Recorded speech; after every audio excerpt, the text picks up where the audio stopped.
bo abalonzi ku Masjidi Jamia ku Iganga Road mu ddwaliro zone Mayuge Town Council balabika Katemba atali musasulire oluvannyuma lw'amukwadde beesimbyewo kifo kye wa mmeeya wa Mayuge Town Council Sande Gabriel Zamuzaale bw'agudde malaka g'omu ku bawagizi ategerekese nga ye Musa Magumba amanyiddwa nga Walupanka nga mulanga okukuba mutabani we olw'obululu era n'abuzeewo katono okumutuga.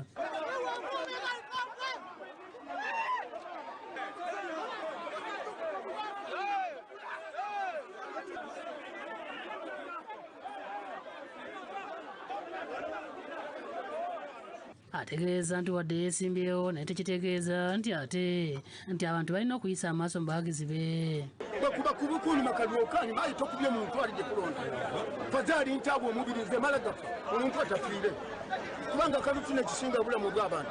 Abadde akuliddemu okulondeza mu kifo kino Faizo Kasolo asazizzaamu okulonda kw'abammeeya olw'emivuyo egibaddewo era ng'ategeeza nti basoose kusoma amannya mu legisita wabula abatabadde mu legisita bakirabe bagenda okusimba layini ekiviiriddeko okulwanagana ate nga ebyokwenda bibadde tebimala. Tusomye regisita twasoma abali mu regisita webaidanga eno gye bajja olondera mpera ati bamala bagwamu abandi abazira mu regisita ate nga bali kusumbuwa so nze nasalawo ekyalo nkyemaliza. Adumira polisi y'e Mayuge Moses Kachiriyo atuuse okulaba ng'embeera edda mu nteeko era nga mutegeeza ng'okulonda kusaziddwamu. Oluvannyuma Kiriyo alagidde Kasolo okulinnya kabanga lya polisi wamu ne ba agenti b'abeesimbyewo bwe batyo ne batwala ku polisi mu bukuumi nga kino kiwaliriza n'abasirikale b'amagye okuba amasasi mu bbanga nekigendererwa eky'okukakanya abantu abadde bataamye. RDC w'ekitundu ekyo Haji Ramadhan Walugembe ategeeza nti waliwo ebifo ebimu ebibaddemu ebbugumu oluvannyuma lw'okubeerawo effujjo n'okulwanagana nga kino kiviiriddeko abadde bakulembeddemu okulonda okusazaamu. Bakojja bakola akavuyo abalondesa balemererwa bayemereza okulonda mu bitundu oti n'ebibadde. Mu kifo kyekimu abadde yeesimbyewo ku kifo ky'obwakansala ku muluka gw'e Kasugu era ng'ono wa bodaboda nga Yunus Kimera waliwo omuwagizi abadde amukutte mu nsawo n'ekigendererwa ekyo okumubbako essimu ekimugye mu mbeera n'atandika okulwana n'abavubuka ng'ono abadde yeesimbyewo ne Fred Munaba.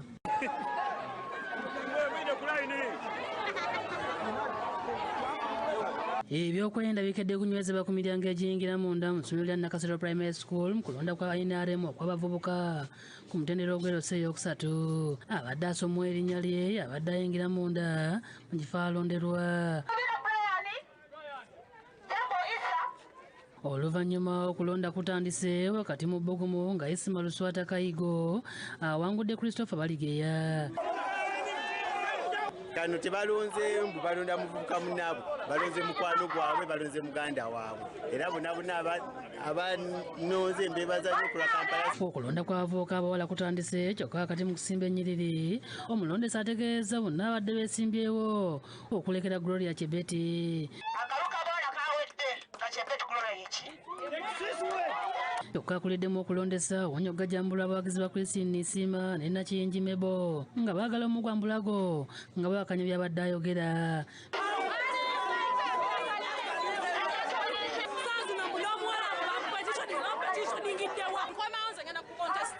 Bino byonna wedda bikolebwa kati mu maaso ga Myuka RCC wa Kampala Geoffrey Serwadda era nga ayogedde ku ngeri okulonda gye kutambuddemu.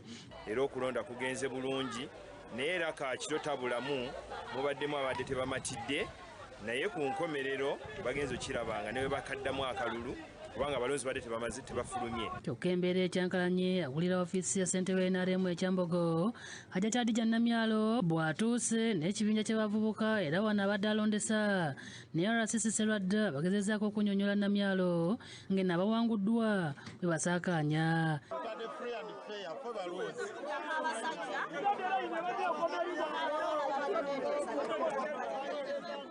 Mu ggombolola y'e Lubaga nayo bakedde kulonda abakulembeze ababavubuka mu NRM ng'okulonda kubadde ku ssomero lya Lubiri SS. Ekifo ky'abavubuka abawala kibaddeko abantu 5 nga Sharon Babirye yawangudde.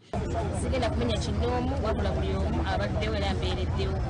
Emeya emizannyo neyazeera eddala ng'asiimye era asiimidde eddala. Ekifo ky'abavubuka abalenzi nakyo kyali kivuganyizibwako abantu 3 ng'Abudde Busuulwa awangudde ne yeebaza abamulonze. Beebaza abavubuka bannange mwonna abampadde obwesigwa ne munonda ku fulaga ya NRM eya Male Youth Councillor. Herbert Ssemakula akuliddemu okulondesa mu Lubaga akasizza ng'akalulu bwe kabadde ak'amazima. Kabadde ka abavubuka abagenda okukiikirira abavubuka bannaabwe ku mutendera gw'eggwanga gwa sub-county.